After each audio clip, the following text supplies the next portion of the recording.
Hi everyone, it's Sabby. Welcome back to another video. Thank you all for joining me. I hope you all have been doing well. Let's start with the first question. I am a 46-year-old woman with 2 kids under 10. I grieve not having a big family because I grew up with 5 siblings. Part of me wants to convince my husband to do IVF, but part of me thinks it's time to let go. I'm afraid of regretting not trying and that my kids will be lonely without more siblings as adults. You can have many siblings and still be lonely. You can have 0 to 1 sibling and not be lonely. There is no guarantee. I know of many siblings who were close as kids but are no longer close as adults, and many are now estranged as adults.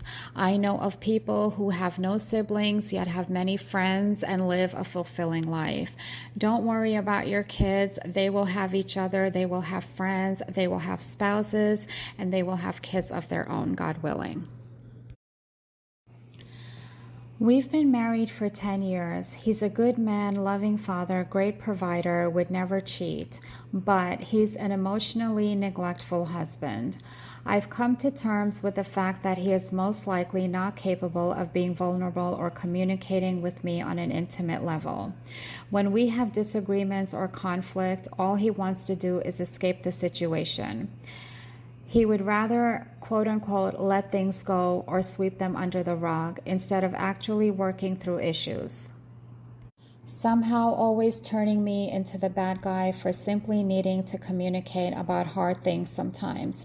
This has kept us from growing as a couple for so many years. I literally feel I can't talk to him about anything that is remotely stressful.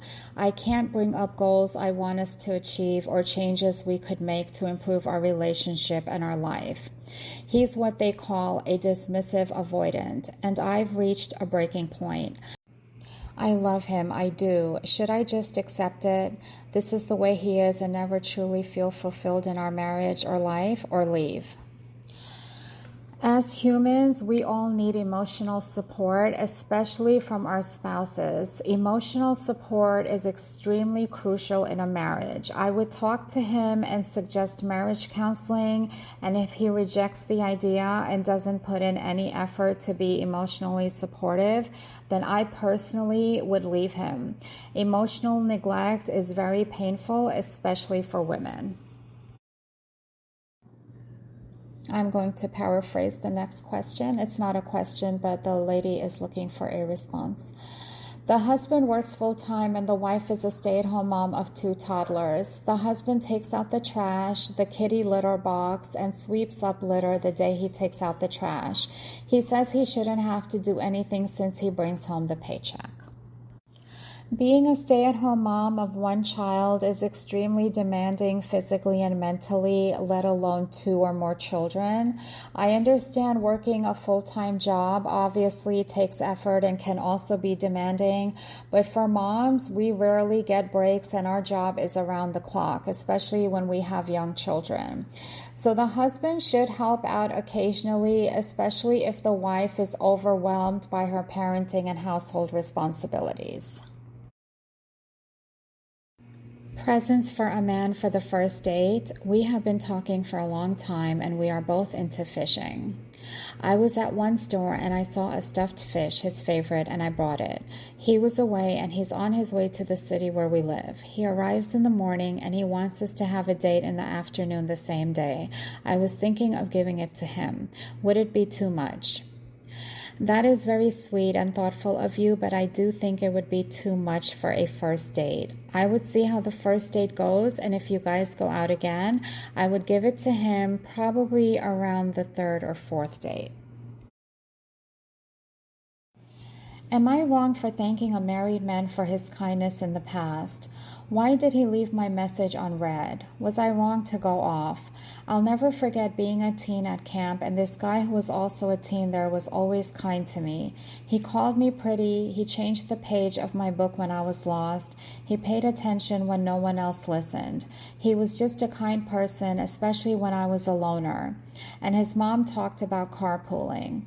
So I reached out and I thanked him, congratulated him on his union, and hoped his family was good. He left it on red. I waited for him to respond, and he didn't, so I called him a jackass.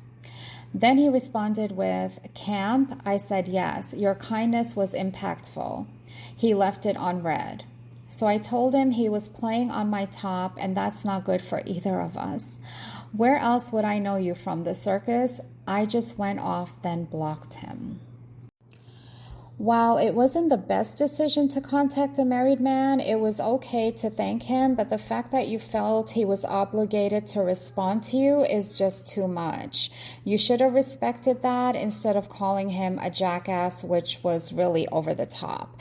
He obviously wasn't interested in responding to you, and yes, you were very wrong for going off on him. You started off nice, but that changed very quickly. Today, I would like to end with the following quote. At first, grief is an ocean that pulls you under. With time, it becomes a river that you learn to swim in. But these waves, they never stop coming. Thank you all for watching this video, and until next time, take care of yourselves, take care of each other, and God bless.